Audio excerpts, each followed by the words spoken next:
Well, hello and welcome. This is Eric Simpkins with the Venus Rising podcast. Today I'm doing something a little bit different. So far I've done 5 author interviews with occult esoteric authors, and I'll continue to do those. I have quite a few lined up.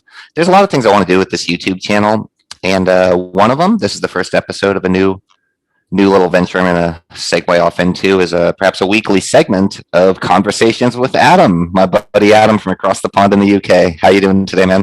I'm very well, thank you. Thanks for inviting me. It's a pleasure to be on. Absolutely. First podcast. Yay.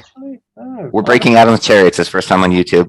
So yeah, quick introduction. My buddy Adam here is a kind and creative soul. He is an intellectual, and he's a contributing author to the Warden Post. Yeah. The Warden Post prides itself on being the playground of dangerous ideas. And last I checked, dangerous ideas are getting canceled left and right on the internet. How's that going? Well, let's see. The Warden Post, like a lot of other, the aim of the Warden Post is to transcend the left-wing dichotomy. But it's still not left enough for the workers of Facebook and so that got targeted like a lot of the other groups that dare to think differently, dare to be too divergent against what the people at Facebook want you to think and want you to say. So it got because it's a website, like its own website. It was a situation where you couldn't post links to the Warden anywhere on the Warden Post website. It just blocked the ability to link to anything on the Warden Post website outright. Yeah. And you gotta wonder. I mean, beyond Facebook and Twitter and things like that, even if next in line is Google, where you can't even access certain stuff, you have to reinvent it under a different name and go elsewhere. Yeah. Alex, one of the co-founders of Warden Post, he tried altering the domain name. I can't remember exactly what he did. I noticed. I think he switched it from .com to .net. I think. Okay. And yeah, that worked for a whole 2 days before it got flagged up on radar again. Oh shit! Exactly. 2 days, and they took that down too. Yeah, and it went the way as the first one, unfortunately. Wow. So Alex Lucas, they are working on ways to keep engagement up. So a lot of the new articles will be up on the Patreon. Actually, I just finished writing a draft for an upcoming article about mental health, and that's going to be put on the Patreon as well so our material can still reach our audience.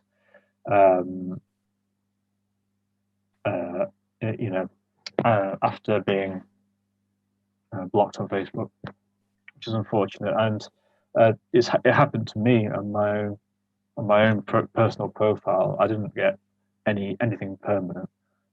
I just I got 2 restrictions placed on me, and they both started and finished at different times, so it got quite a bit disorientating. One was a week-long restriction that prevented me from posting. Do you remember what the actual content was that flagged that? Just maybe for a heads up for viewers, because it's good to know. None of us know what the rules are now. You say the wrong thing and you get canceled. It's like that's the thing. When I was first notified of these restrictions that I'll put on my personal profile, I didn't tell me what it was exactly. A while back, I had a few comments that were removed, and when I was notified what comments had been removed, it was the message, and then they told me what it was that I'd said, which particular comment it was that got it removed. And that happened about, I think, 2 or 3 times. And then recently, when I got a restriction put on posting anything, writing comments, links to other groups. It didn't tell me what it was that triggered that. I think it was just the general atmosphere of my profile, which was, a bit rebellious, a bit divergent, a bit, a bit contrarian. Another one was I couldn't share links on my own wall. I could still make comments and stuff, but I couldn't share links to leading to other places, even on my little private Satya Yoga group. So I think the first one was a week long, and then they extended it to 2 weeks. And I thought, if this goes on for another third week, I'll be very angry. But the 2 weeks were up, and I managed to post onto other people's groups again. And a few days after that, or a few days before, I could share links on my wall again. Yeah. So it actually got I was very irritated, very annoyed, very frustrated. But I thought, well, I knew this was going to happen eventually if I kept this pattern up of posting about things I care about. Sure. People said to me, "It seems like you're posting controversial stuff just for the sake of controversy, attention seeking, just to rock the boat."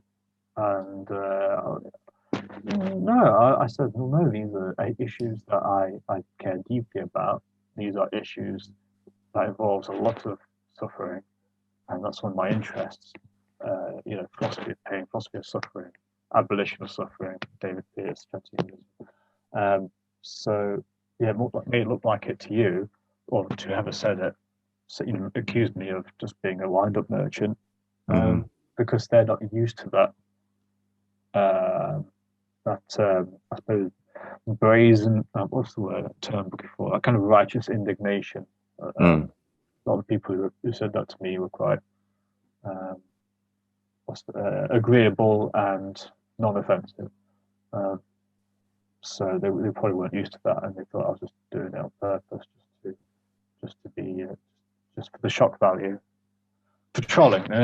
Sure. I wasn't a trolling.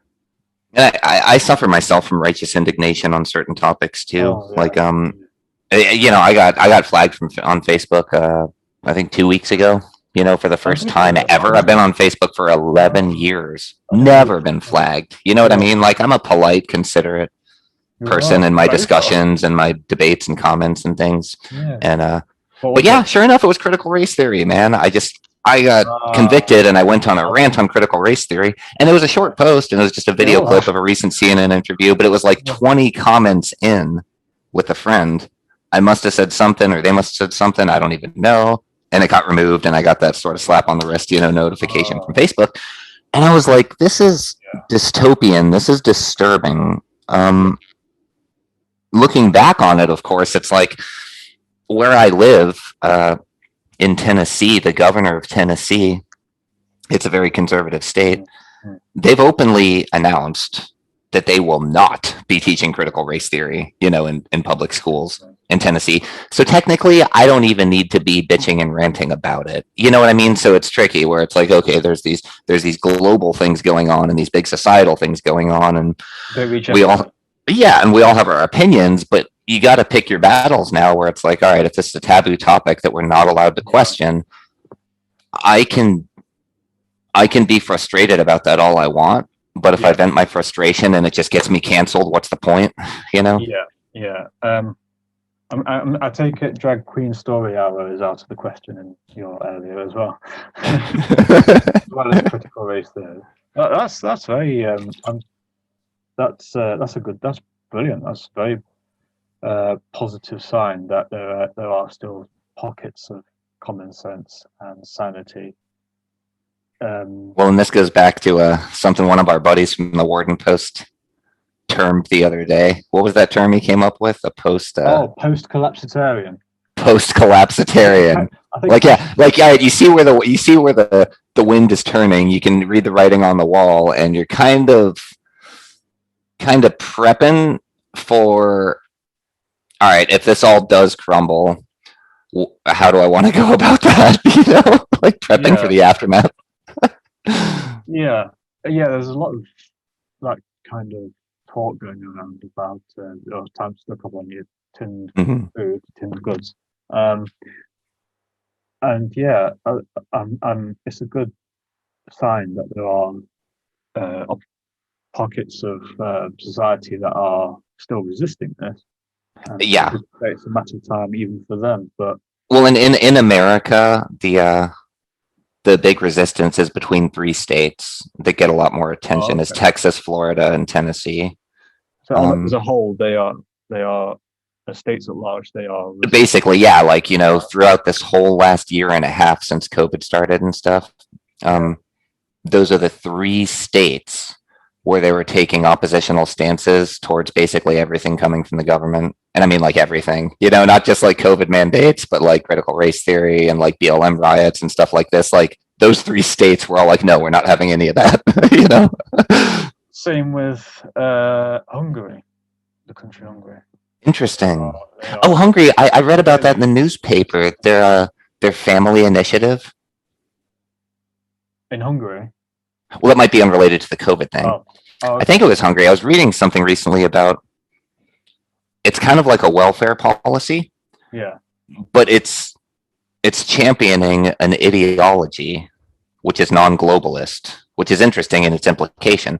I think it's called their family initiative. I think they started it last year, and it just started recently getting some publication. Oh, is it where they But give families like lots of money for each they child? give families lots of money to have Ah, children, yes, and there's yeah, all these like social programs.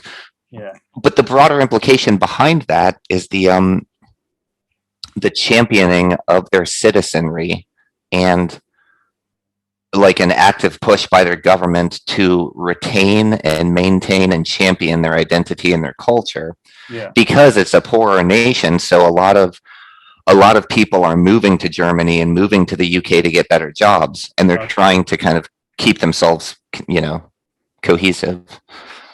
Which is an interesting approach, because over here in America, it's just like, yeah, take in all the immigrants that you can, and over there, it's like they're losing their people and they're trying to like keep themselves afloat. Yeah, yeah. Yeah.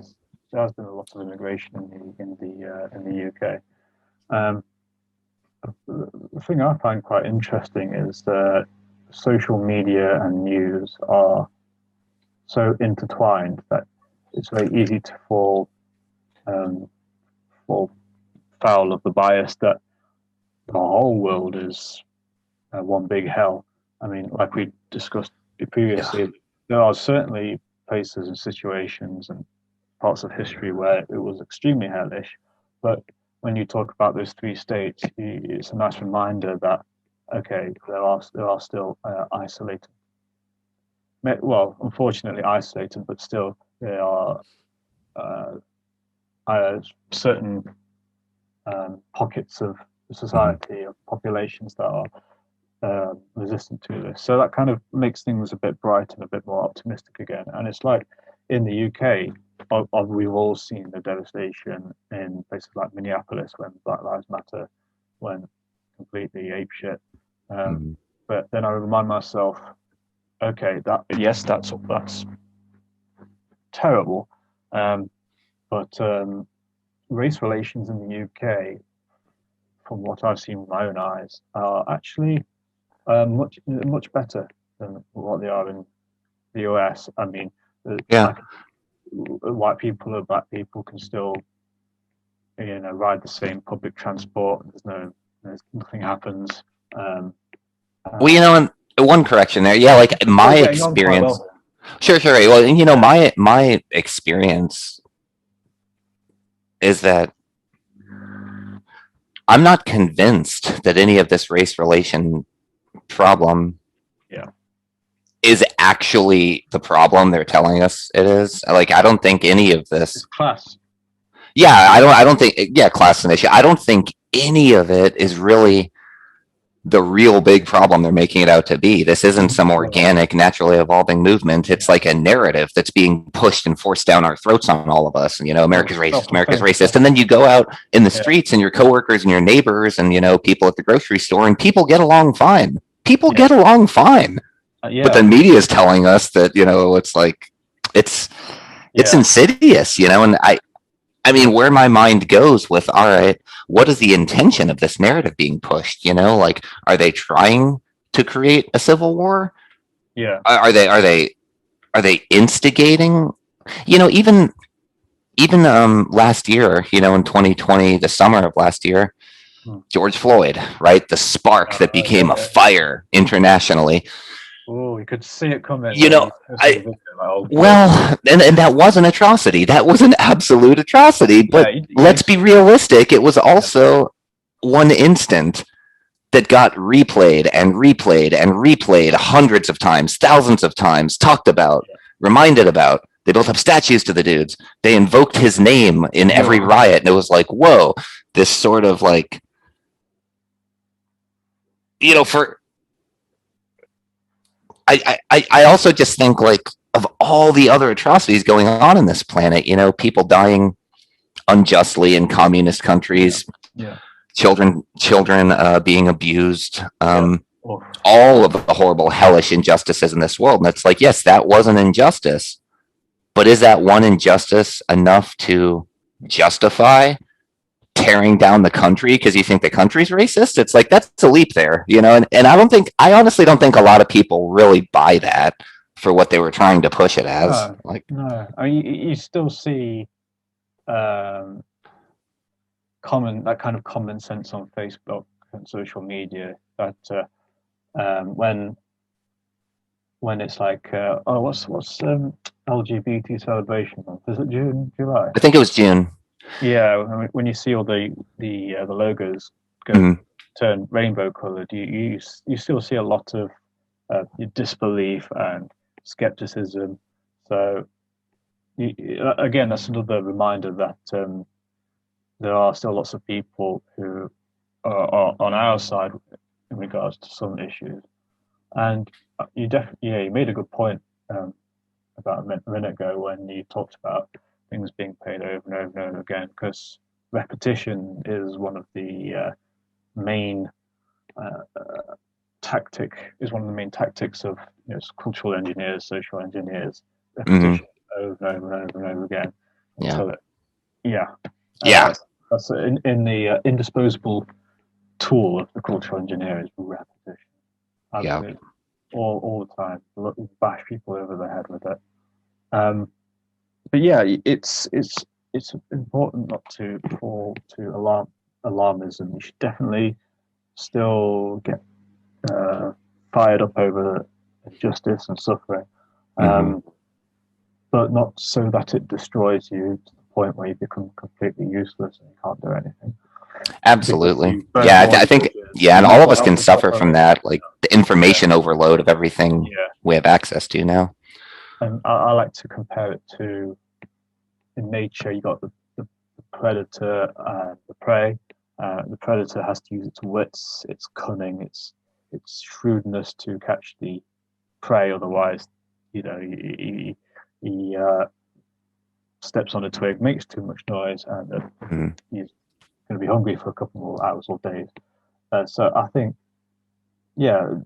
people who maybe swing to the right or the center right or traditionalism, conservatism, or just skeptical of all the LGBT, CRT stuff.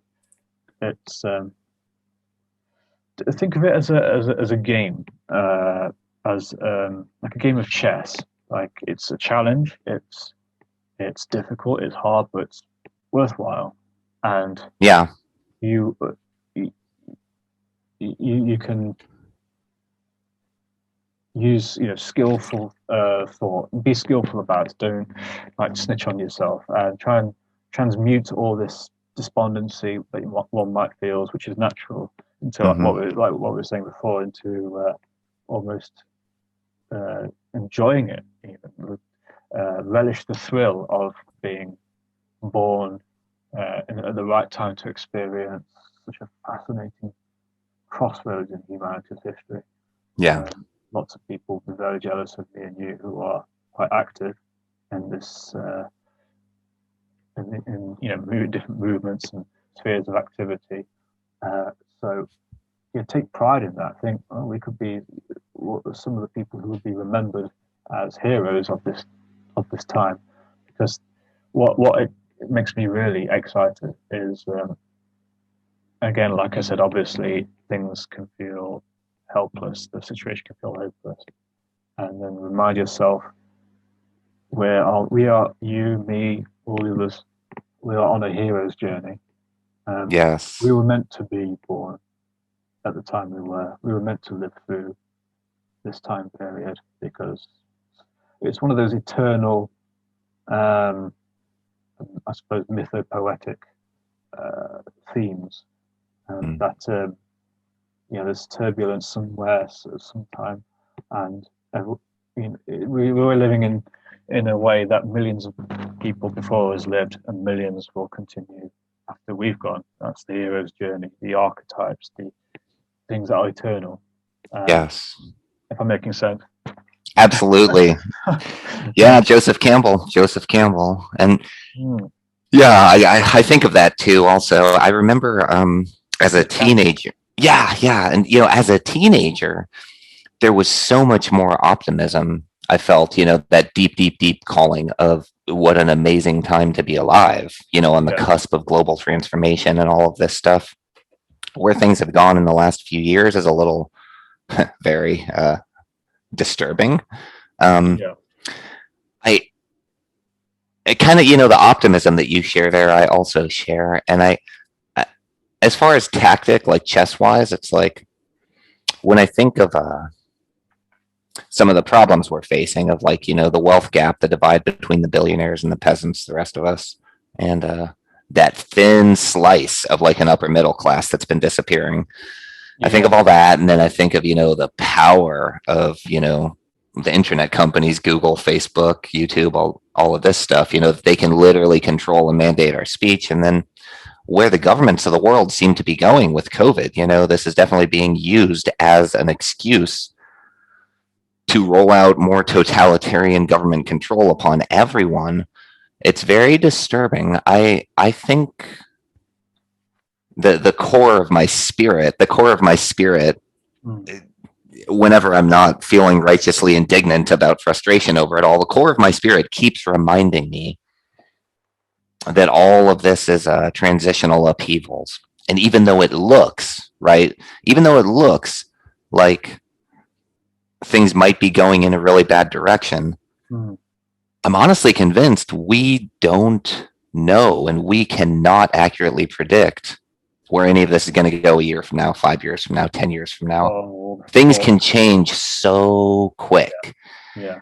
And one thing I really vibe with is the access we have to link up with each other internationally, like we're doing right now. Yeah. Sharing ideas and helping each other and uplifting each other and things like that. And the cry of the people for freedom, like down in Cuba, people waving the American flag, chanting Libertas, and our douchebags in the White House who won't let them into America. It's like, dude, these are communist refugees begging to get in. We have open borders, and you're not going to let the Cubans come in? Like, even the governor of Florida, I think he made an announcement recently that in once again another defiance to the federal government, just like he did with mask mandates and critical race theory and all this other stuff. Another act of defiance. He said no. Florida is going to let those refugees in. I think they sent down government funded, not federal funded, government funded speedboats and stuff over there to just start letting some refugees come into Florida. It's like, and that's kind of the name of the game that we're looking at here, where it's like, okay, if the ultimate powers that be say you can't do something, it's like, well, you have to work within those confines, maybe, but then there's a side gap also where it's like, if you're going to play this game, we're going to play that game. We're just going to do something different, Yeah. I mean, like you said, when Facebook want to impose restrictions or authorities want to impose censorship, just think to yourself, all right, bring it on.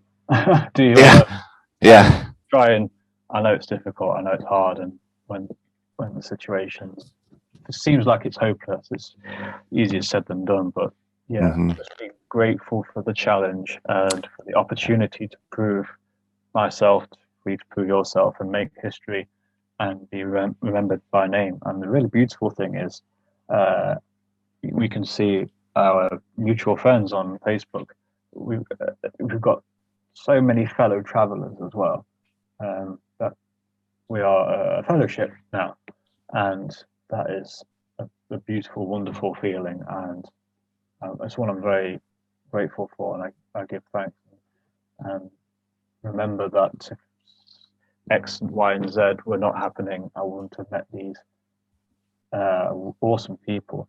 And in conflict and pressure can help us evolve as well, help us grow. And I probably wouldn't know half as many interesting things as I do now if it wasn't for some measure of challenge and what's the word I was looking for? Yeah. So yeah.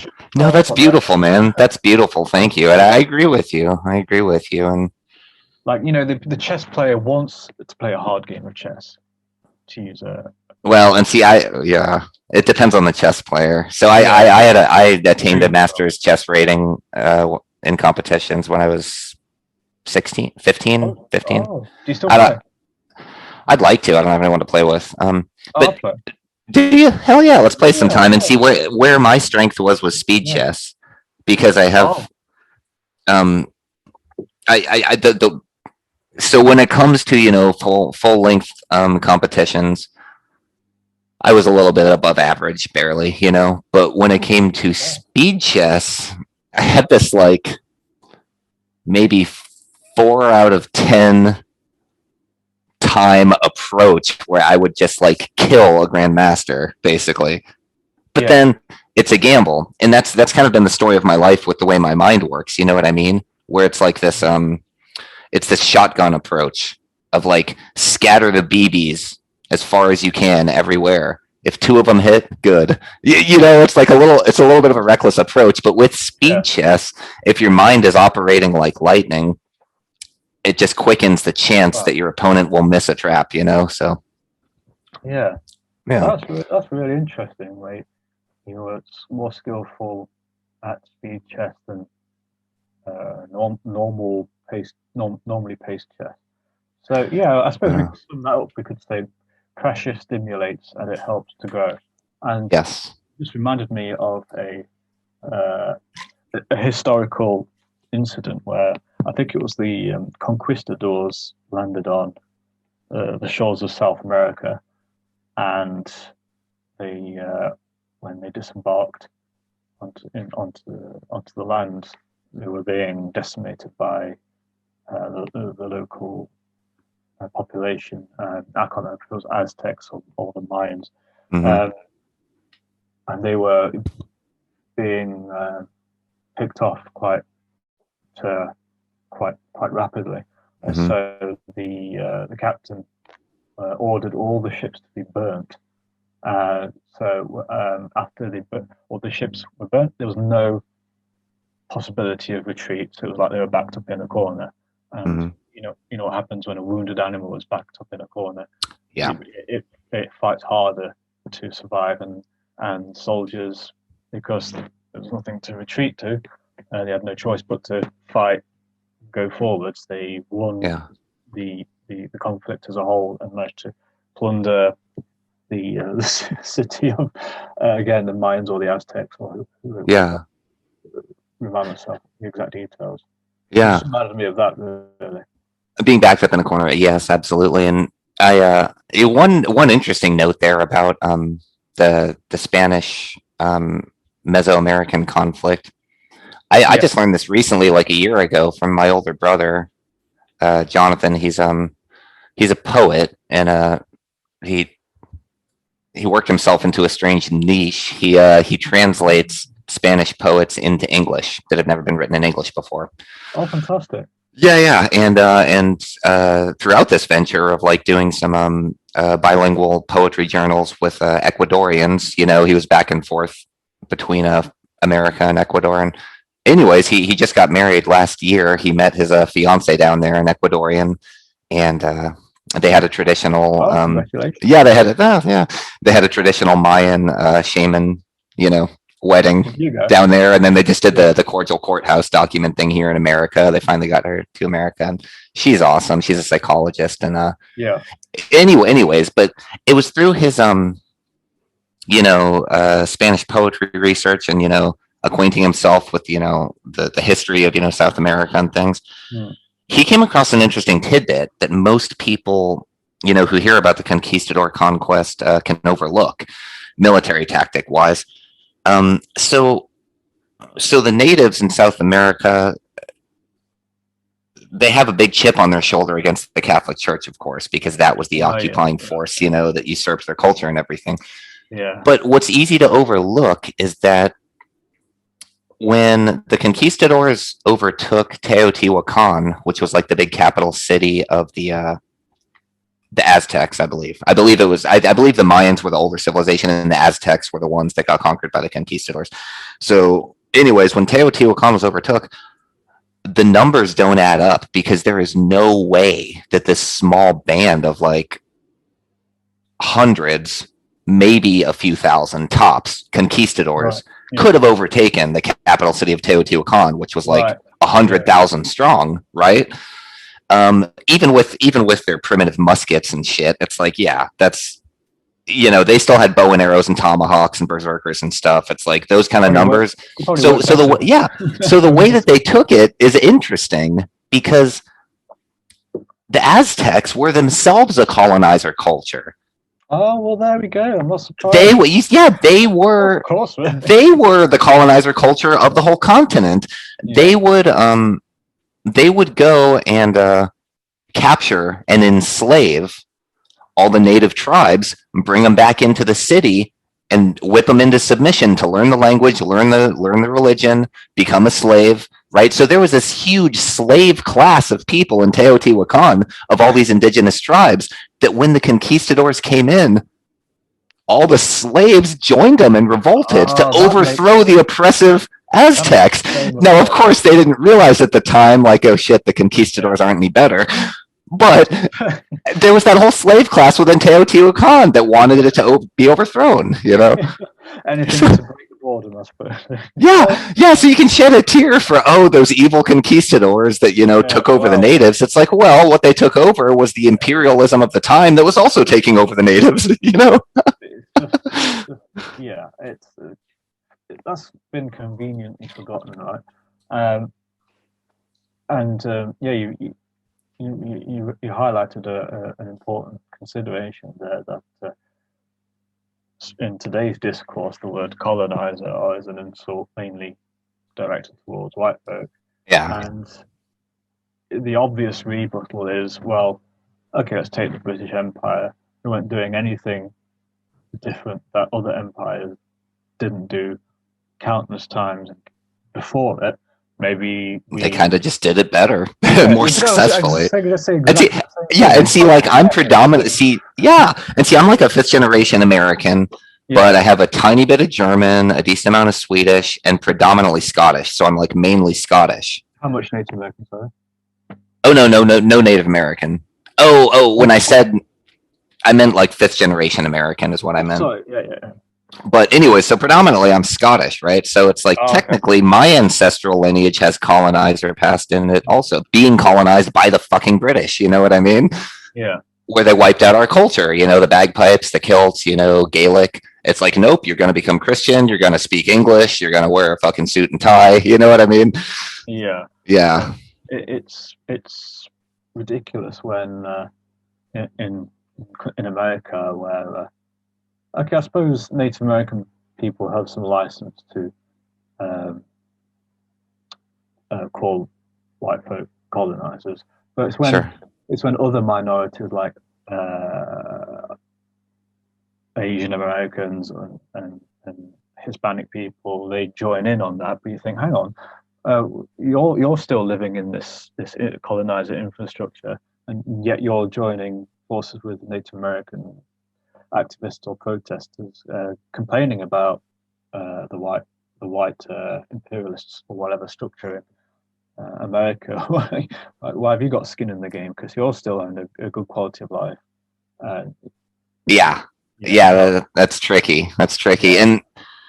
and see, this is a tricky center point to sort of align yourself with, and like within all of it, because I firmly believe in the vision of America. You know what I mean? Hmm. As this individual based, like the base unit of America is the individual, this individual based harmonious collective of all the diversity of the world. I believe in that vision. It's a worthy experiment. And Martin Luther King, like I believe in that. Yeah. But in order for that to work and to function and to survive, we have to not accept all of the tribalistic intersectionality bullshit, all the intersectional stuff.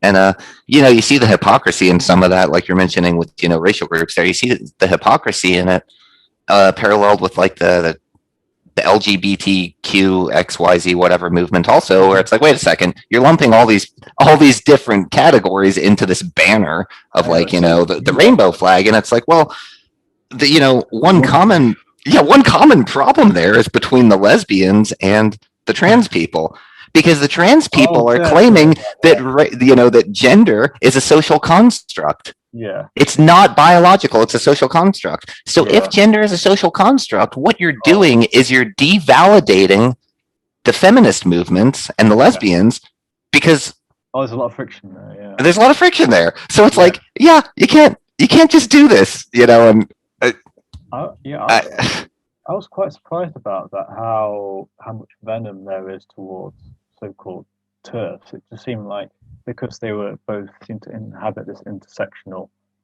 world, you think they make more of an effort to get along. But no, there's a lot of there's no love lost between the trans plus feminist people and those who are feminists but anti-trans. There's a lot of animosity, and like I said, I was quite surprised that even though because they both inhabit the intersectionality crossroad, you think there'd be more of a friendly connection there. But TERF is such a when someone speaks up against the trans situation, they get called a TERF, and then the person realizes, they're not even a radical feminist, and just call them trans. Well, and that's where and that's where I see in discussions like the straw man argument come into play, where it's like, technically what you could be speaking up against is like you could be speaking up against an issue of like false dichotomy or false equivalence, or some sort of rhetoric that doesn't play out into reality correctly.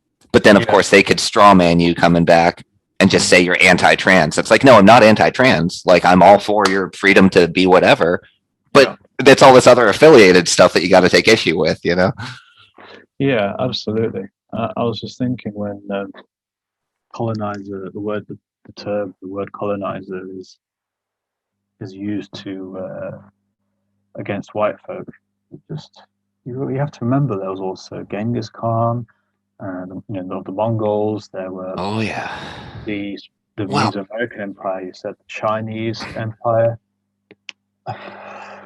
It's attempting to create a race war. That's what it's trying to do. It's trying to create a race war, and you think, and see, you and I are reasonable enough to think, okay, if we accept that argument, that the descendants of colonizer cultures are to be held responsible for the karma of past colonizations. My God, if you were to apply that evenly across the whole planet, like, would there be any culture that doesn't have blood on its hands in its past? Like, fuck, man, are we supposed to like track down all of the descendants of the Mohicans and hold them responsible for all the scalping they did. Like, Exactly. what the fuck? Like, Yeah, or scalping. Yeah, only engineers, the cultural social engineers know this, and they're having, of course they they're do. laughing. Everyone's being played against each other. Yeah, they are laughing at how people are falling for what you just said, and you can imagine them nudge, wink, winking each other. Like, can you believe they actually bought that? Yeah. Yeah. And, Oh yeah, here's this instance of racism and here's that instance of racism.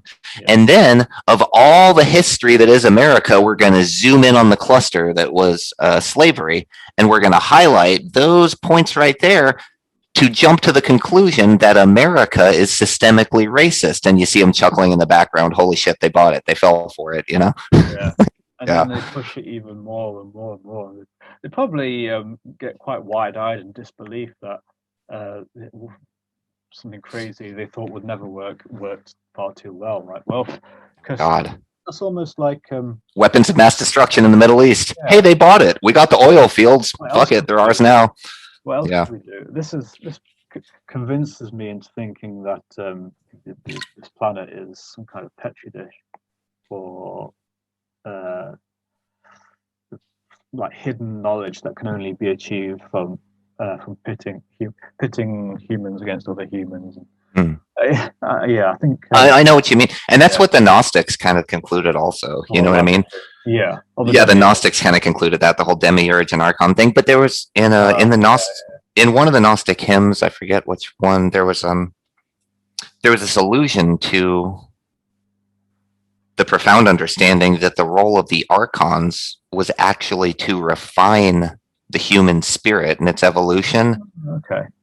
By acting as a, like you mentioned earlier, a pressure sort of. Oh, you see what I'm saying? Where it's you're going to be run through a maze. Yeah. And every time you think you're starting to succeed, we're going to switch the walls around on you and create these hurdles and difficulties. Incredible. And it's like the role of the archons and the oppression is to refine the soul and grow it. That's a Gnostic idea. Oh, okay.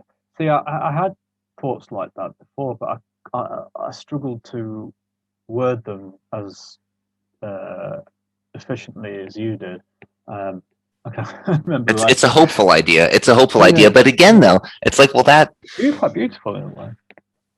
Yeah. Well, yeah. Well, there's a lot of when you see, yeah, and one of my personal opinions they want you to win. Yes, Team Humanity. The challengers, come on, we're rooting for you. That's right. Distract with the left, elbow to the right. Yeah. We want you in the club. So I had this ET encounter when I was 14 years old. Oh wow! And it was the most like pivotal religious experience of my life. It was literally what set me on the track of exploring metaphysics and alternative spirituality and occultism and all that. Yeah. It was such a strange experience. I mean, I spent years trying to unpack it, and I still ponder it. It was but in the telepathic communication between this being and I, it was like this just blitzkrieg bombardment of information that I was having trouble making sense with. But there was when it comes to certain kinds of telepathy, it's like so much of it is feeling based and so much of it is like information that's coming at you that your own mind has to manifest in its limited capacity. Correlate associations in the form of images and feelings and words to try to assemble. You know what I'm saying? So, regarding what this planet is, right? I think on the one hand, there's been like phases of evolutionary. I don't want to call them cycles because the universe is cyclic in many ways, but there's different evolutionary epochs, right? So like our solar system is located on close towards the outer bands of our galaxy, of the Milky Way galaxy. As you go further in towards the center, the solar systems get older and older and older and older, right? Because that central black hole mass that we're centering around is gradually grabbing things into it, right? Yeah. So the stuff on the outer edge is the newest. Okay. So when it comes to some of the earlier hominid life forms that this galaxy was experimenting with, Yeah. some of the, and this is all personal speculation. I don't even know if I believe this. I'm just kind of tossing it out as a possibility. But some of the earlier forms of the hominid structure were given so much freedom, so much power, that it was concluded that ever increasing degrees of restriction would need to be explored in order to manifest different types and better types of the hominid expression. Because if you imagine a species, if you imagine a species of Nephilim type creatures that are 13 to 17 feet tall, giant craniums, they live for thousands of years. Wow. They don't suffer the moralistic inhibitions that we live within. So they're sort of given reign of the cosmos, these gods of creation, right? Yeah. Now, over the span of beginning to colonize a galactic, quadrant or whatever, these beings could become so demonic, so to speak, in their power, psychically, technologically, that they would almost become a scourge upon creation. So then if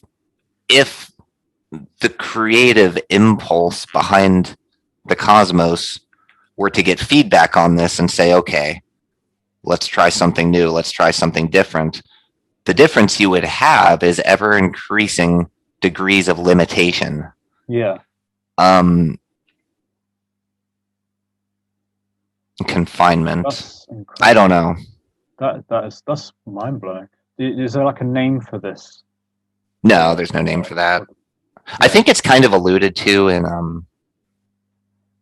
in parts of the Old Testament, where it talks about the Nephilim. But that was all after the fact. After my ET encounter stuff, I began to sort of reinterpret a few of those biblical scriptures in a little bit of a different way. Yeah. Even with the story of the flood and Sodom and Gomorrah and all that. Is that where? Do you think that's where the myth of the trees of knowledge and tree of good and evil came from? This kind of refinement process you were talking about. Yeah, I'm not sure. The Hebrew Kabbalists interpret that reference in the book of Genesis. Yeah. To being the Kabbalistic tree of life, which is an ascent, navigational path that's an ascent back up the evolutionary stream towards God, and the tree of knowledge of good and evil that condemned us to mortality was the Klepoth, so to speak. It's the inverse underworld of the demonic realms and all that. The shells of prior evolutions. I saw like a mutual friend on Facebook who said in her biography he's a practitioner of how do you pronounce it? Klepoth. Klepoth, yeah. I think it's pronounced Klepot, but it's spelled with the TH. Yeah. Oh yeah. Someone just wrote it in a bio, a practitioner of that, and I was like, whoa. Yeah. Well, and it's kind of like ghosts is what it is. Yeah. Because the word, the Hebrew word Klepot, it literally means shells. Shells. So when you think of what shells are on a seashore, it's like, whoa, this is a leftover husk of what used to be an ancient life form. So the spiritual realm and even the memory of the cosmos is littered with all of these shells of previous evolutions of things that were phased out, Right. Yeah. But it's a ghost as shell or husk. Yeah. Kind of like a Cthulhu type concept, the ancient evil that lurks in the depths, Yeah. I heard the idea that ghosts are hungry entities. So if you're addicted to something like a drug, you're confined on this planet, or if you committed a heinous crime, your shell would be remain on this planet. Do you think That's a scary thought, to think that something might be Yeah. feeding off of you astrally. That's a Yeah. scary thought. Yeah, if you don't resolve something, and when you die, you will wish you had on your deathbed, and you might be punished by remaining in as well. I wonder if part of that challenge process made by the archons. I wonder if that could, one of the challenges could be the opposite of how you describe the refinement process. Maybe to go back the other way. What do you mean? I hope I didn't butcher your idea. So you said like the Nephilim had too much. Originally, they had too much power and influence, that they were like amoral, excessively amoral, and caused a lot of suffering to other beings. Is that correct? And the archons. Kind of. Yeah. Well, and there was also like power. Yeah. Power problems. So. I may have butchered. And maybe this is related to like the the biblical reference to the Tower of Babel. Yeah. People erecting a tower to try to storm heaven, and then they get shattered down. Because imagine if a species, if their psychic development developed to the point where a handful of them working in unison could destroy a planet with their thoughts. Imagine that. Whoa, that kind of power. Yeah.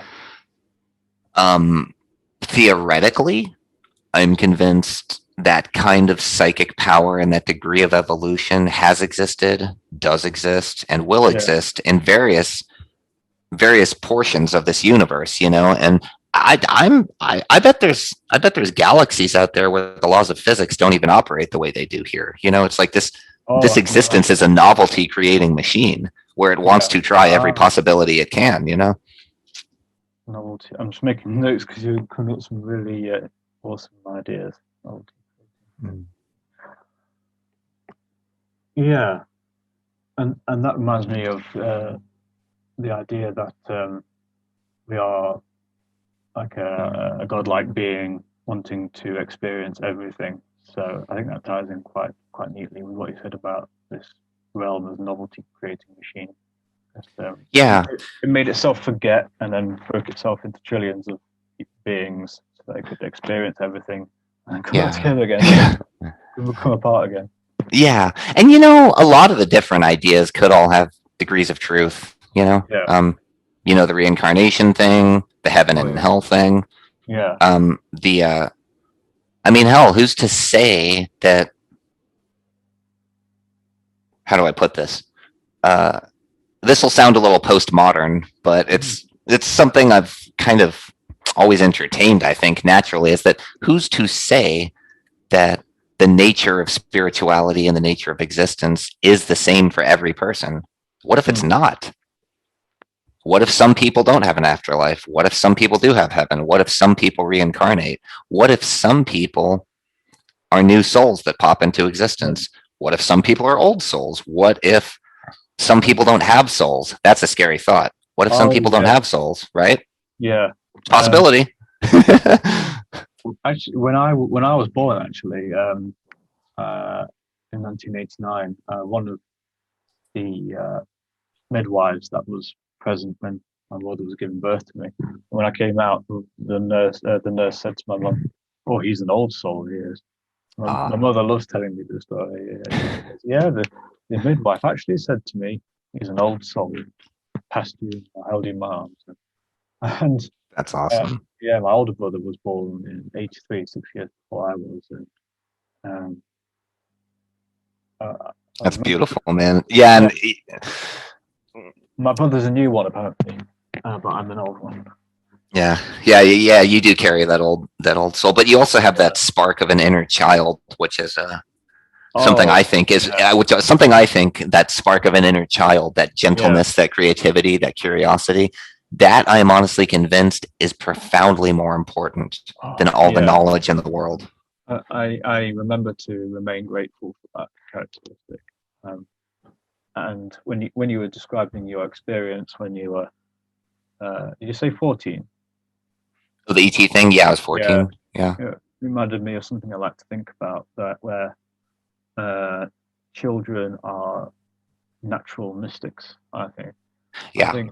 I think. yeah, And yeah, I think childhood up to pre-pubescence, pubescence, maybe a bit to the teenage years as well. I think yeah, that is one long mystical experience. So I was always fascinated by how dreamlike our uh, like toddlerships were, yes, toddlerhoods were yes, very yes, dreamlike and not lucid, but maybe very not lucid, because he obviously your brain's still, your sense of mind is still developing. So it has this dreamlike quality, and um, I'm convinced that childhood is one long mystical experience, or many mystical experiences in a chain, like with an overarching dreaminess. And I remember how sharp my senses were, and a lot.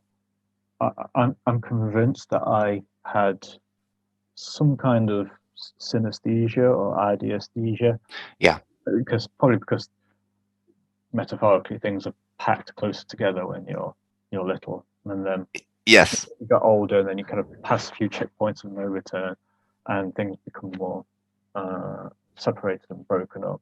But I do remember some very odd sensory experiences I used to have watching films, movies, television programs, and being very sensitive to atmospheres. It's different hmm, places where it's a really, I don't know, well, I don't know what the name for it is, but it's a really odd phenomenon that I remember getting when an atmosphere of a place seemed quite uh, uh, like a fog, very, very strong, and would sometimes yes. overwhelm me, and I'd have to like sit down or take some breaths, like a kind of an anxiety feeling, but an otherworldly anxiety. It was Yeah. very hard to put into words. Oh, Uh, yes. Yeah.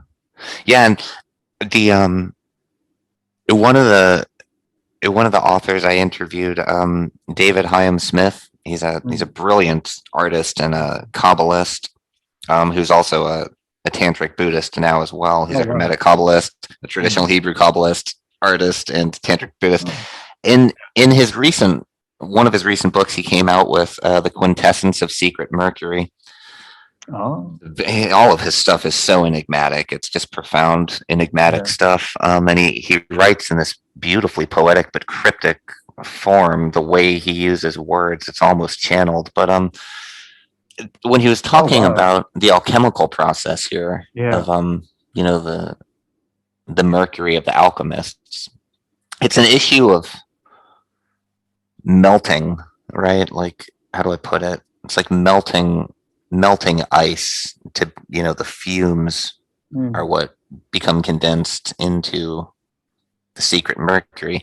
But um, he mentioned the importance of atmospheres, that with yeah. all of the stuff that he's talking about here, these aren't substances, they're atmospheres. You Yeah. know what I'm saying? Oh yeah. Yeah. Yeah. And that came to mind with what you were talking about there with the sensitivity of children. And as you were Yeah. speaking, I remember as a kid myself having that same sensitivity to atmospheres. And oftentimes the dreams that were Excellent. so Yeah. pivotal, it wasn't even the imagery or the content of the dream, it was the mood, the atmosphere. Yes. Yes. That's the Yeah. spirit of it. That's the spirit. Yeah. Yeah. You've got it. You've got it. Yeah. Uh, yeah. Yeah. That's you've got it. Yeah. I was hoping what I was saying wouldn't just seem too alien or unapproachable. But yeah, I, I I knew you would have probably have had a similar experience. Um, And that's a good reminder for all of us in adulthood now to keep in mind the importance of mood and spirit and atmosphere, because yes. we're all aware of things like context and conveyance, and you can say the same thing a million ways and blah blah blah. But all of that's more self-consciously directed, intellectual, busy work on a more intuitive and naturalistic level, keeping in mind that regardless of what you do or what you say, the way in which you are within your being with how you do it is not only what precedes all of it and follows all of it, but encases all of it and encompasses it, embodies it. You know what I'm saying? The spirit behind the thing is truly important. Where you could get a few things wrong, but if the spirit is good, there's life there. You know? Yeah, yeah. I was always quite intrigued with what exactly triggered it. Was it these episodes? Was it all like three or four, all of the five senses kind of aligning, to put it in a way, Mm-hmm. or was it? Is it just is it like energy, or is it spiritual residue of events or people that have come before us? Yeah. And Yeah, and your reference smells. Yeah, yeah, I think a lot of fragrances and smells would have triggered these effects. yeah. And you mentioned there synesthesia, and synesthesia is such an important. Oh, Um, yeah. it's such an important component of mystical experience, for lack of a better word, because. And me and Christine Payne Towler, who was the woman I interviewed yesterday, I'm going to be uploading our interview with her after we get off here. Okay. But yeah, I think I can't remember if it was in our private discussion or in the recorded interview, but me and her were talking about how as Western esoteric, occultists and stuff, we'd started talking about the importance of astrology, behind all the other sciences, behind Kabbalah, tarot, sacred geometry, all that. But it led into both of us converging on this sort of like high five yes moment of like the reality that reality itself is multifaceted simultaneously. It's, you see what I'm saying? So synesthesia, it's actually a return to a more pure state of experiencing the world. The fact that we separate our senses between sight, smell, sound, and touch and taste and all that, the fact that we separate the senses,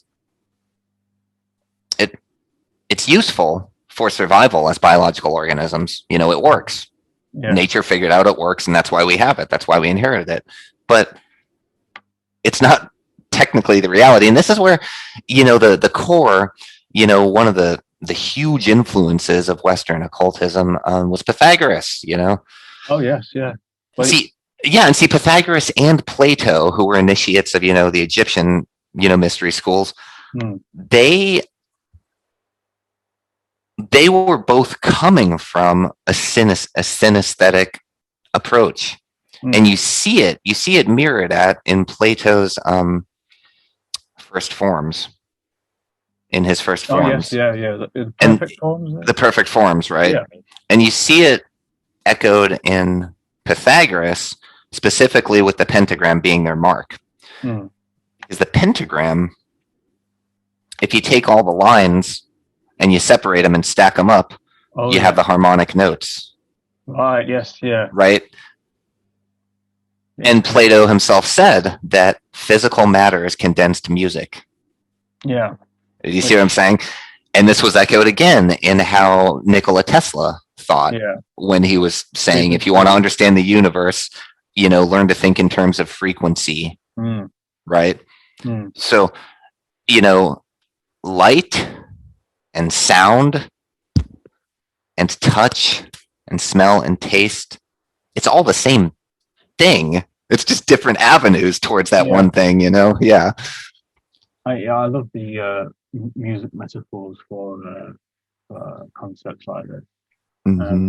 I remember quite an intense phase I went through when I was in my late teens, early 20s. I became quite obsessed with waves and vibrations and cycles of the universe, and all interconnectedness, paradoxes, self-similarity, self-reference, infinity, paradoxes, all these things. And it just it was one of those situations where philosophy or just one thought experiment can have a profound effect on your mind, like a psychedelic that's not like a non-substance based psychedelic. It's for me, some philosophies and some ideas and novelties have a very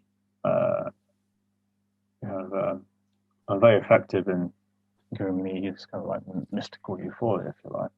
Absolutely. Yeah. And when you think of the transcendent experience of being at a rave or a concert, you literally lose yourself to the music, but then also it's a collective experience because you're losing yourself to the crowd also, because the crowd begins, they begin with the combination of the music and all the collectivity of all the people around them. You become this, this hive, this collective that's temporarily jumping out of your little selfhood.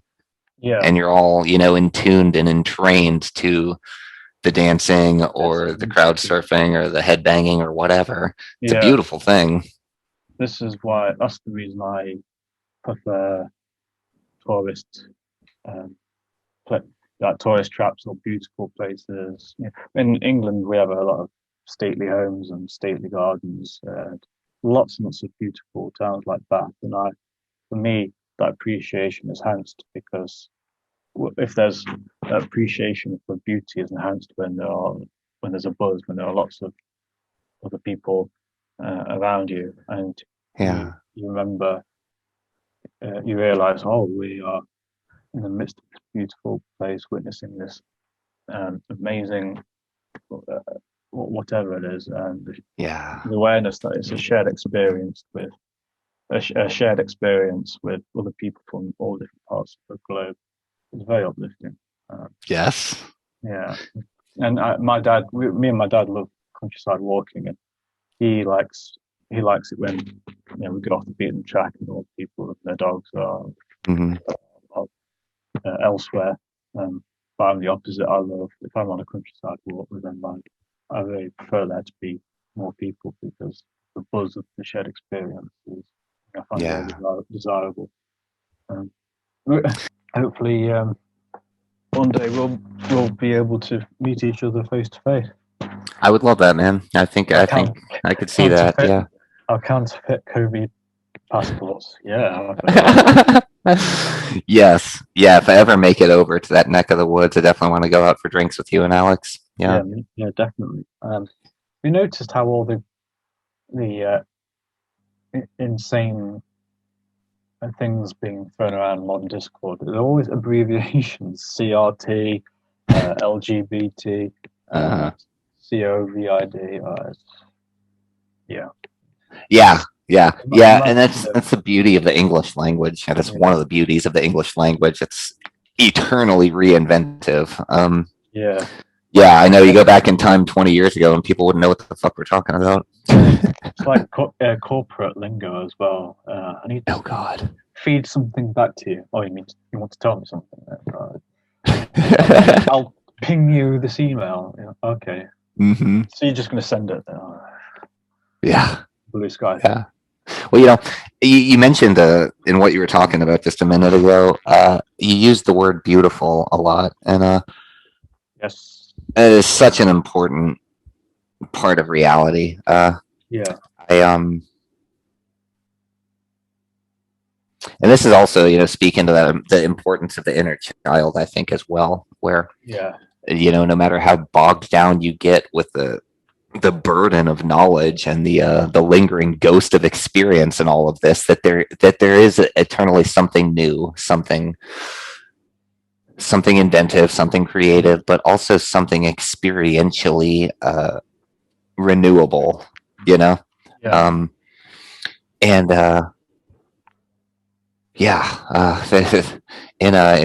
Kabbalah, in the tree of life, the central Sephiroth, that represents sort of like divinity and Christ consciousness, illumination, is called Tifereth, which is Hebrew for the word beauty, literally means beauty. And then the Freemasons have this saying: wisdom to contrive, strength to uphold, and beauty to adorn. Yeah. In reference to, the building of King Solomon's temple. Of those three, beauty is the most fleeting. It's the most ephemeral, It arises spontaneously, sometimes out of nowhere. A bit like pleasure. Yes. And it has that... hedonic treadmill. That's what it reminds me of. Hedonic treadmill. Like, Nice. So I think this is the example they use on Wikipedia. Stan likes to collect stamps, not because it explicitly gives him pleasure, but he likes just because he likes to collect stamps, and then of course the pleasure follows anyway, doesn't it? But if you have too much of a meta awareness of your own, how much fun you're having, then you suddenly stop having fun. Yeah, yeah. It's hard to force sometimes. Yeah. Not always, because obviously if you're going to take, to use such a vulgar example, if you're going to take heroin, it's not going to be any less pleasurable because you know that heroin's going to feel good. You know you're going to feel good, and then you do feel good. But certain kinds of pleasures start to become quite fleeting when you have too much of a meta awareness of it. So I think that's why the flow state is a good practice, because you're doing what you love and you're in the flow, and then you realize afterwards, oh, I had a lot of fun doing that. But am I having fun? Well, the answer is no, then, is it? Yeah. Meta awareness of pleasure. Oh, yeah, a hedonic treadmill. Too much self awareness. I like that. Always the pleasure in the moment. Yeah, the world could certainly use more beauty. Yeah, certainly use more beauty. There's a lot of things to get us down. Recently, I like to advocate in my writing a kind of holy trinity of master values, eternal values, and it was as at the beginning, I think it was either truth, beauty, and goodness, or truth, beauty, and justice. And then I thought, well, I'll have all of them. So it became truth, beauty, justice, and goodness, a holy square. And then when you talked about freedom, I thought, make it pentagon, holy pentagon. Freedom, interesting. Freedom, truth, beauty, justice. Interesting. Now, see, the trinity that I came up with when I was 16, and this was before I knew anything about occultism. Once I studied occultism later, a decade plus later, I was like, holy shit, they were coming to the same conclusions I did with just slightly different language, But what I came up with when I was 16 was truth, beauty, and evolution. Oh, okay. And it's a slant.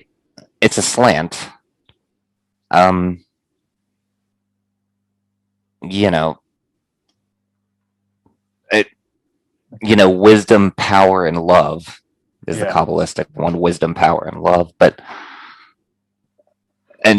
Masonic one is wisdom, power, and beauty. But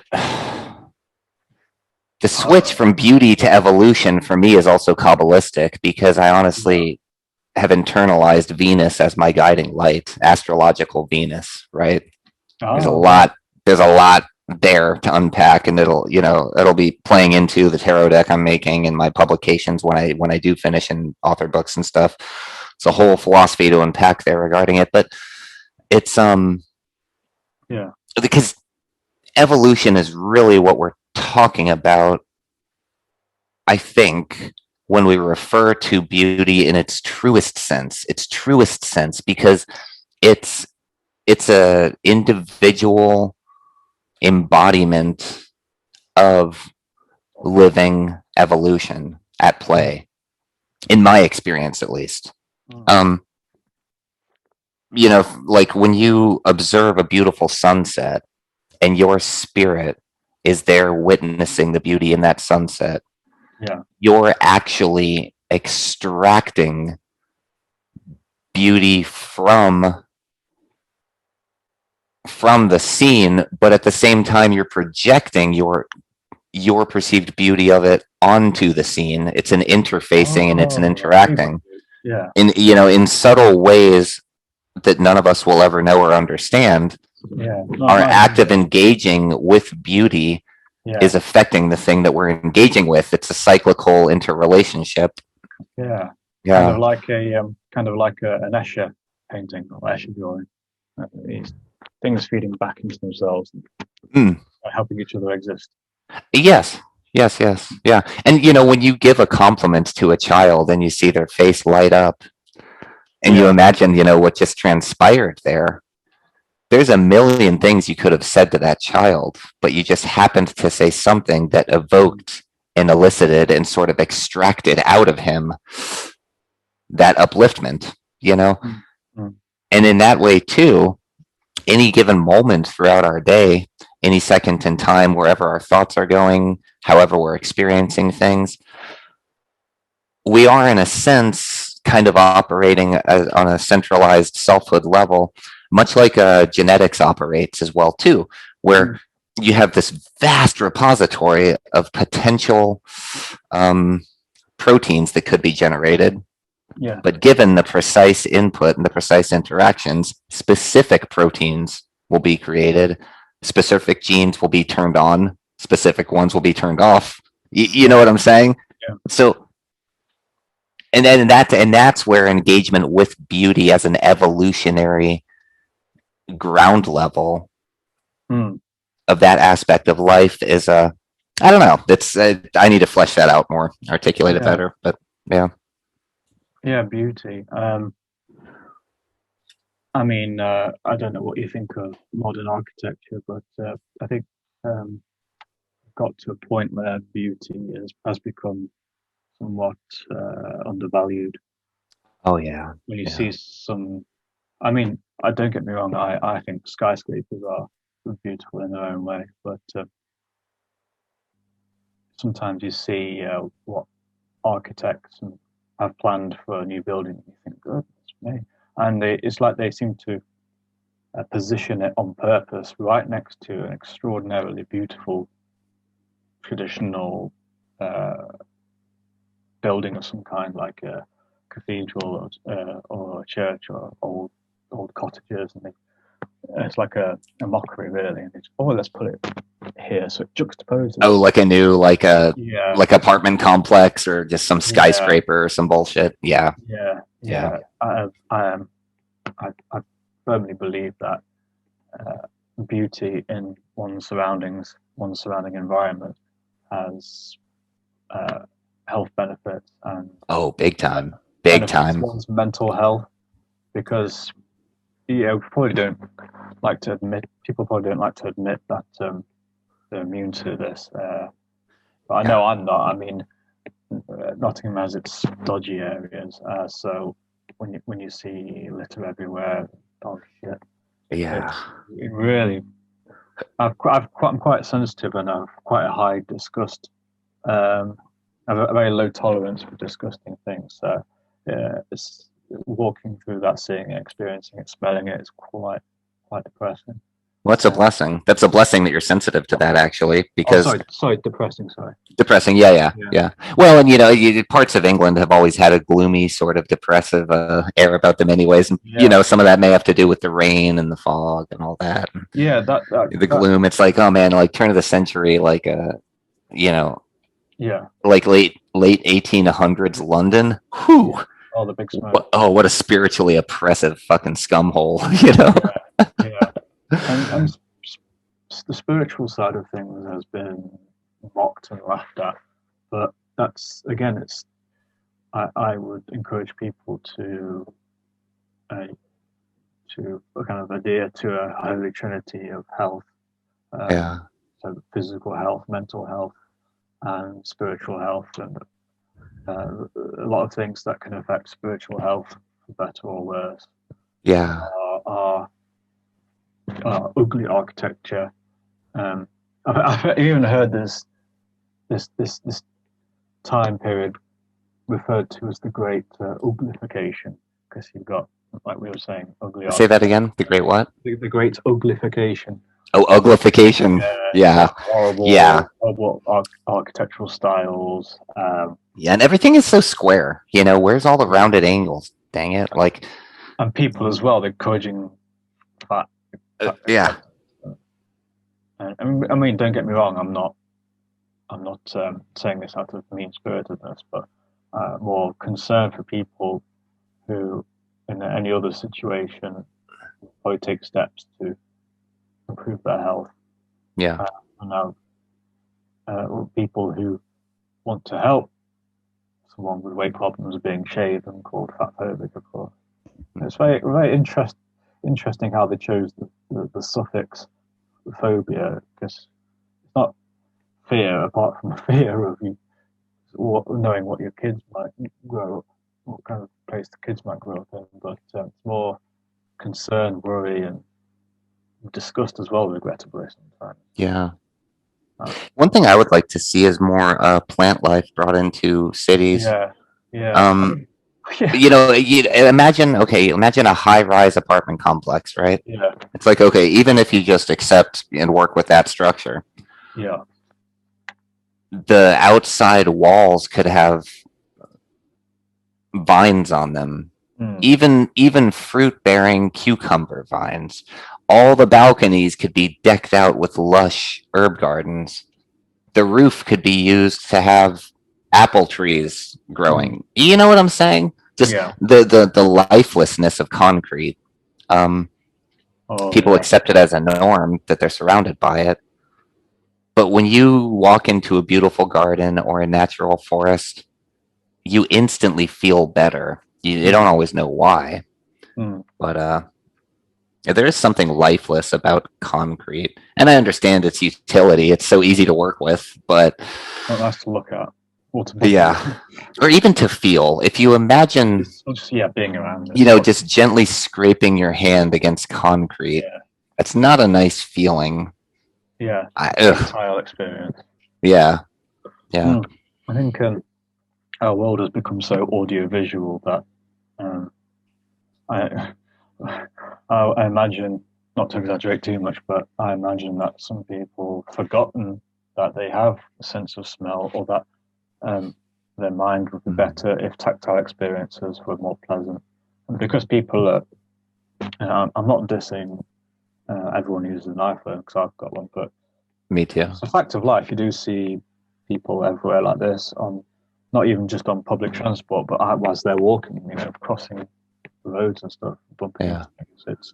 That's how much this kind of emphasis on the audio visual has ensnared people's sensory capabilities. You might think, oh, that's a nice smell, and then forget about it, and then not care about the dog shit or the litter, because seriously, the iPhones are digital opium and are having what I think kind of ruinous effect. Not exactly, but kind of a counterpart to the ruinous effect opium had in China. That's caused the collapse of the civilization. Good comparison. Me being the eternal optimist I am, I'm honestly convinced that the way that we're going to adapt to better ways to use this technology in time. Because technically, I mean, it's all still a trial run of every user is a beta tester in a certain way. We're still acclimating ourselves to the use of this technology. And I go back into some of the hard lessons learned in the 20th century, and I think about the Dust Bowl. Did you ever hear about the American Dust Bowl in the 1960s? I did, yeah. Okay, yeah. So that was an industrial farming tough lesson learned. That when we started rolling out this industrial farming of like massive scale, corn and wheat were the big ones, because those crops, you're only utilizing and harvesting the very top of it, and then you have the bulk of this whole plant. And what they would do is they would just trash all that, so they would take the corn, take the wheat, and then you have this big 6-foot tall plant with all the leaves, and they would just take it all and grind it up and send it off to a dump or something. Right. Well, then none of that nutrients is going back in the ground, and there's no life in the soil, and then it turns to dust and gets swept away, and it's a fucking desert. So that was a hard lesson learned about, the regenerative cycle that's required to maintain soil and all this kind of stuff. So just like that lesson, we're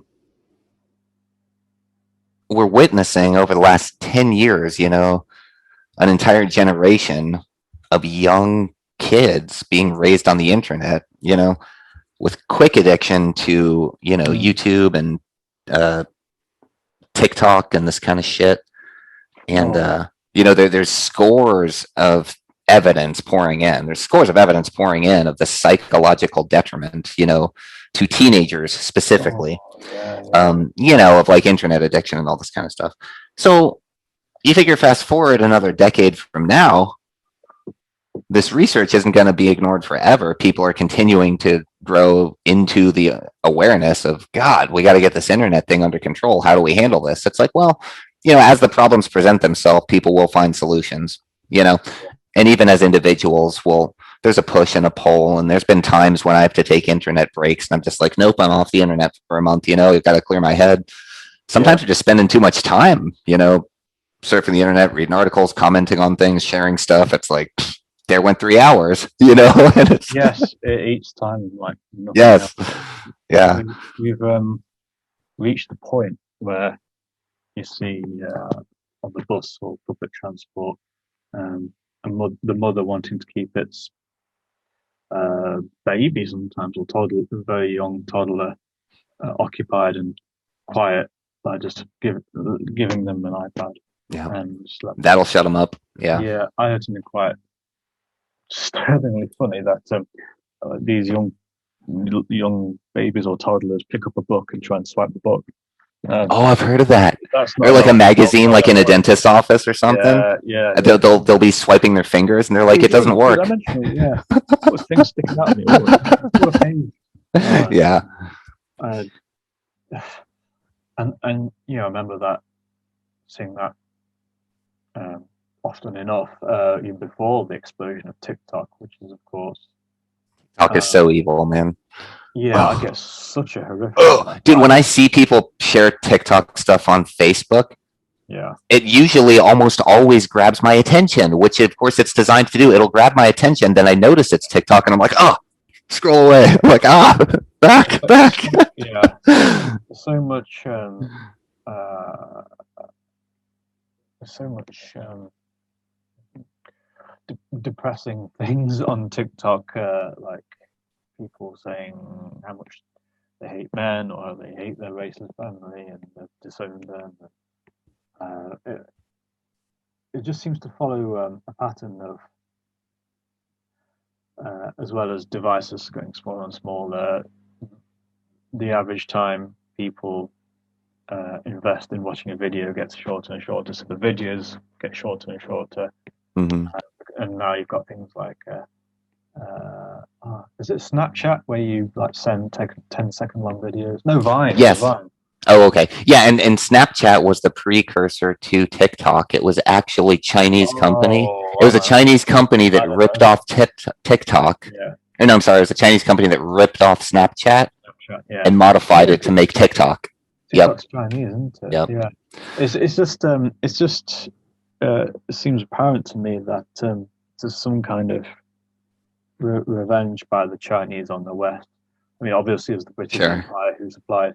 Well, and it was America that made them rich because we outsourced all of our manufacturing over there to have cheap, plasticky shit. And now they're trying to cripple Western civilization by really strong, dangerous drugs and social media platforms, and that's going to be more, I fear, more devastating than what the British Empire did to the Chinese with. I agree. It's going back the other way. Revenge from China, which seems like revenge to me. See, the weird thing about China, though, is, and this is where I totally agree with Jason Reza Georgiani on, his concerns about this, is that regarding the technological singularity, all of the emergent technologies, which, certain intel agencies probably already have, like DARPA and, all that kind of stuff, and the deep state, so to speak. Yeah, it's like some of this technology is so transformative and so powerful that if some of this technology were released to the hands of, the 8 billion people on planet Earth, there'd be no stopping the destruction and the irresponsibility that could ensue. It's chilling. So when you think of all of the unpredictable X factors that Western diverse melting pot capitalistic society has produced, that's a little dangerous. So you would almost want, if you, let's say, were the ruler of planet Earth, imaginary scenario, you would almost want a rigid, cohesive, totalitarian control state like China to kind of get the reins on humanity as we're going through the shit. But the problem there is that you're completely killing the spirit of humanity by forcing them into the conformity of a giant communist global government. Well, they think humanity is obsolete now. That's why. That's why they do it in impunity and without remorse, because they genuinely believe humans are, Yeah.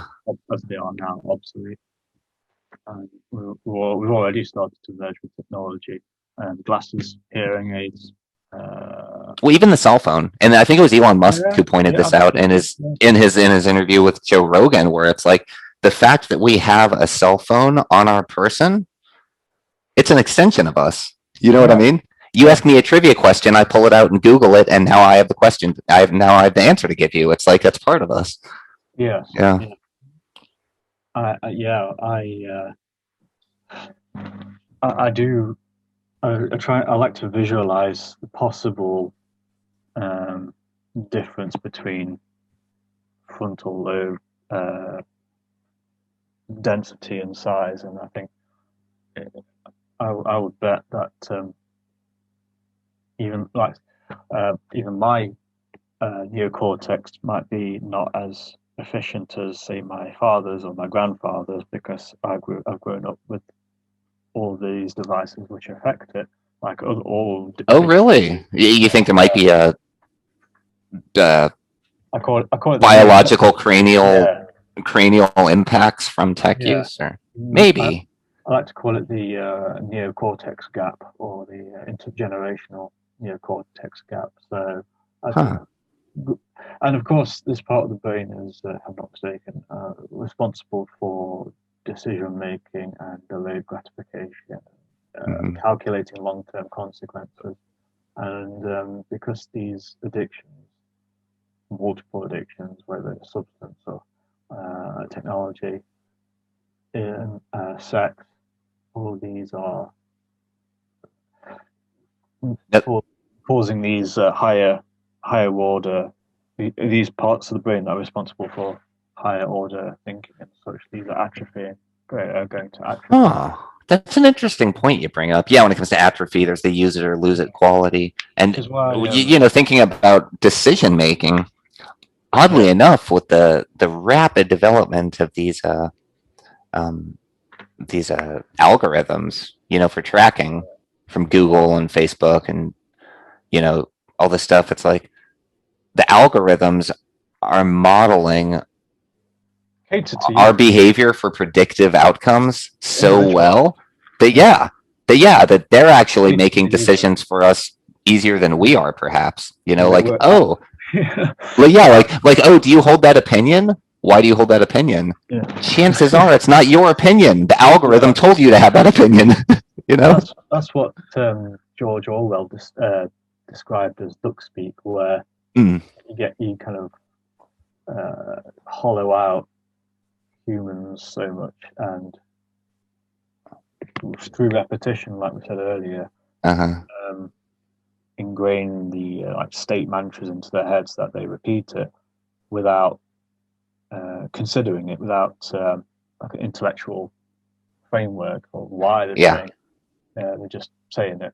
It's yeah, like speaking or chanting, shouting without individual intention, just yeah, because of what the authorities want you to say and how much you've been desold through oppression. yeah. Um, Yeah, one example of that, just today, actually, when I woke up and I was drinking my coffee, I was just flipping through a few videos that came up on YouTube, and there was this like 7 minute long video that was uploaded today of this dude who went around to college campuses here in America. yeah. And he was, interviewing some of the students, just walking around on the campus. Mm, And the topic was this whole issue that's going on here in America over voting registration laws. yeah. So the swing states of Arizona, Georgia, states that could go blue, could go red, but usually go red. This last time they went blue. And see, Yeah. in those states right now, there's all this hot contention between the Congress to try to make sure that we have fair and elect voting and all this stuff. And all they're pushing Like a for mixed is, difference. yeah, all they're pushing for is, well, I know. All they're pushing for is voter registration, which means you have to show your ID in order to vote, so that they can keep track of, okay, this is you that's voting. It's not someone else. and you can't vote twice. That's Yeah. it. That's all they're pushing for. And the Democrats are, they're trying to turn it into a race thing. They're saying Yeah. they're saying these voter They're blaming white registration people. laws, Yeah. in it, Exactly. they say they inadvertently affect the minority communities. Oh, You know, we had so that in this country as well. are you serious? So I this is don't the know. bullshit that the news has been pushing on us, that these voter registration laws are racist, even though it has nothing whatsoever to do with race. But they're pushing the Anything else narrative. to do with race, really. Yeah, my God, they're pushing the narrative that somehow black people or Mexican people or any whatever minority, somehow they don't have access to being able to get an ID as well as the rest of other people, which doesn't make any sense, first of all, because it's like, wait a second, you need an ID to do everything Not my nowadays. You can't fault. get a job without an ID. You can't get an apartment without an ID. You can't drive a car without an ID. Everyone has an ID. So they went around to college campuses, and get this video I saw. I couldn't believe my eyes, dude. Like, these dumb, wealthier white kids on these campuses, they're asking them, hey, do you think voter ID laws are racist? Do you think they inadvertently affect the African American community? Yeah. Dude, nearly all of them said yes. I know. And then, of course, it goes and it asks black people just randomly on the street, hey, do you have an ID? I'm like, of course I have an ID. Everyone has an ID. So it's like, what the fuck are they talking about? Yeah, they're the ones who seem to have fallen for this the most. Yeah. Upper middle, upper middle, and upper class white folk. Yes. Yeah, dude, the white. Oh my God. The white liberals trying to speak on behalf of black people need to stop it. They just need to stop it. Yeah. All right. The black community can tell us what it wants by itself. Step off, liberal white people. Like, yeah. You see like videos or articles about instances where this kind of upper middle class white person is protesting for something, and then a black person, that's protesting. Sorry. Yeah. Oh, sorry. Different gesture. A black person comes up saying they disagree with this because maybe the black person that's approached them is right wing or conservative, and then the upper class white person with the protesting starts laying into them and calling them, and then they start sometimes call them racially charged names as well. Right. Yeah, I know, your mind just wants to explode in disbelief. Like, what am I witnessing here? This makes no sense. That's what they meant by the left will eat itself.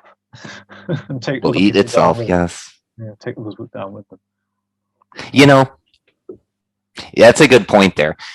Bruce Lee had this quote. It's one of my favorite of his. He said, Morgan Freeman says these things as well.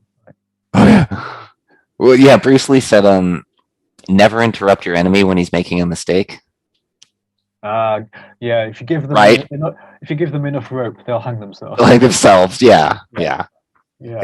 Step back, keep your shit together, carry on, let all that shit just work itself out. The problem is, though, the totalitarian governments that seem to be on the rise in all of the Western cultures, like Australia, throughout Europe, South Africa, America. The totalitarianism is using all of that for whatever purpose, which sucks. So to like illustrate that a bit more, so more accurately, so you got kind of a wealthy left-wing liberal white person with a Black Lives Matter board, and then these types arguing with right-wing black people or even centrist black people or left-wing black people that don't disagree with them, and then they start going. The white rich protesters start laying into them, and like I said, there were like some instances where the lefty started using like the N-word or something. So yeah. Oh my God. Yeah. Isn't that crazy? Yeah. Wow. Yeah. When you were talking about feedback loops, this just popped into my head. What was it? Oh, the beauty feedback loop. Yeah. I was thinking similar thoughts about our weather as well. Cue British weather jokes. So you've got a particular weather pattern or climate inevitably has an effect on a population and the path they go down. So eventually they make power stations and factories, large chimneys, which affects the weather even more, which makes you've got this kind of like a cultural, like a feedback loop involving culture, well-being, as well as involving. Sorry, I've lost my train of thought. Self-replicating comes to mind. Yeah, like a self. Yeah. Like cycling it on itself. I was curious if there's like a weather version of astrology. If the stars have an influence, or if indeed if we have an influence on the stars. And again, feedback loop. Is there like a weather, like a meteorological counterpart to astrology? That might just be meteorology, then, I suppose. Sure. Yeah. I mean, aspects of astrology could be viewed parallel to weather models in certain ways, because there's cycles. There's cycles, and there's cycles within cycles. Well, for instance, like the lunar cycles, right? Yeah. So you have a new moon, right? You have a new moon, which always comes right after a full moon. So you have a new moon, and then it goes through, it's normally they say 3, I think it's 4 phases, but every monthly cycle of the moon, the phases it goes through, from the new moon all the way up to the next full moon completion, generally the qualities of that are interpreted as thinking of it like every new moon is a time for intentions and intentionality. And whatever happens to be set into motion during that new moon phase will tend to try to work itself out towards the end of the next full moon as a completion of that cycle, so to speak. So also relating to weather, I think of like reverberations and after effects of some of the big outer planet activity, like one of the big ones this last year was the Saturn-Jupiter conjunction. In Capricorn. That was a big one.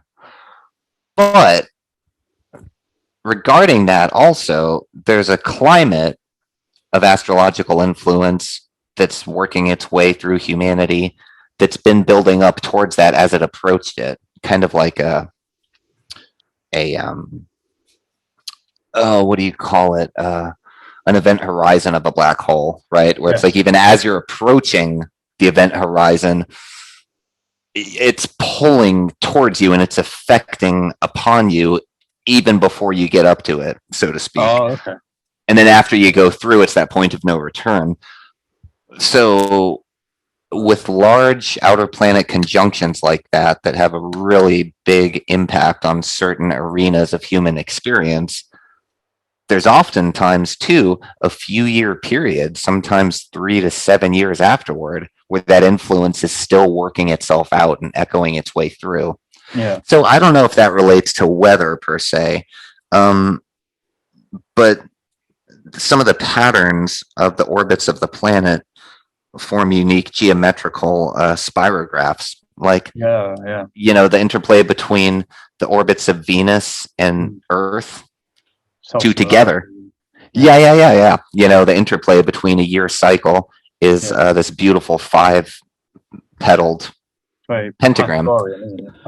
Very Pythagorean. And so when you think on a larger scale of time stretched out like that, there's cymatic sort of energetic stuff going on there. Even though we don't experience it as we're going through time minute by minute and day by day, it's like a larger scale at play. So that would be when I think of weather patterns. I think of like the currents of the I forget what it's called, but it's that the Atlantic Ocean, right? How the water's traveling north up the coast of Africa and Europe, and then it travels south from the Antarctic back down the Americas. That feeder band loop, you know what I mean? That's the kind of thing where no individual human could really observe in their lifespan. It took a civilization of a few dozen people gradually observing all this to eventually see the larger picture of this cyclic activity that's a large cycle, Wait, you just took me back to when I was talking about my obsession with cycles and waves and infinity. Yeah, cymatics. I remember the beautiful photographs. Yeah. But I was really obsessed with that kind of stuff. I mean, obviously, I still find it interesting, but my life's Hmm. been a series of obsessions to sometimes very niche things, um, Yeah. which is fortuitous in some ways because it's a privilege to see things, be aware of with certain subjects and disciplines that ordinary people probably would never come across. And again, it Hmm. goes back to uh, that thought, that idea that pressure helps creativity. Um, Yeah. because even though we faced a lot of, or because of we faced a lot of adversity, we've been Yeah. sent on these heroic paths where we learn things not apparent to most other people. Um, Yeah. And even as a society and a community and a collective, yeah, we're under tremendous pressure, and we've been under tremendous pressure for a while now, and it'll yeah, continue. And I think also we have to be really forgiving with ourselves and maybe allowing, yes, for our yeah, ability to coast through all this. Like this last month for me was a pretty rough month. It was like I was just working nonstop and there wasn't enough time to get much of yeah, anything done. And I have all these things I want to do. yeah. But and I was hit with some financial obligations from out of nowhere, Oh, and that chipped into, my ability to purchase certain things. I and then I'm back and forth with my disgust at the censorship on social media. It's like on the one hand, I yeah, want to learn how to creatively utilize all this stuff with the limitations they keep pressing on us. But then on the other hand, I want to give it the middle finger and just get offline entirely. It's like I have all these conflicting sort of how do I approach all this type stuff feelings. But at the end of the day, with this month finally over now, it's been a rough month for me. I feel like I yeah. just need a long nap. Like I just need to like go into a cocoon and heal or something, Oh, like oh, maybe definitely. we all need that sometimes. A dark room and some water Yeah. with the curtains closed. But yeah, I love the thought of the places my imagination goes to when I remind myself that everything affects everything, everything affects everything else. Uh, Yeah. referring back to the astrology and the weather, everything affects everything. So of course, Yeah. yeah, even to the skeptic, astrology would still have some kernels of truth because it would be impossible, even if something millions of miles away would not have an effect on us. Because even if it's like almost super negligible, it would still be without it. The course of our lives would probably be different, Yeah. microscopically so, but still different. Um, I think Yeah. I think that. Um, Yeah. Well, on that note, what do you say we wrap up for today? are you sure? Yeah, I got to start getting ready for work soon. Oh, okay. Yeah, yeah, absolutely. Yeah, I really. When do you think you'll upload this? Excuse me, you'll upload this because I'd love to. Cool. I will upload it in the morning, Saturday morning. Oh, awesome! Yeah, brilliant. I look forward to watching that. Nice. Yeah, I Well, really Adam, enjoyed it. pleasure chatting with you, man. Yeah, Yeah, yeah, yeah. Let's go ahead and make a weekly conversations with Adam and Eric yeah. You're on. session. Why not? Just I'm in. get Absolutely. ideas out there. Yeah, yeah. I really appreciate you having me on. Uh, I really enjoyed it. It was a great conversation. Look You forward too, to. man. Yeah. Definitely more to come. We'll chat soon. Okay. All right, buddy. Thanks again. All right, man. Happy Friday. And you. Bye bye, man.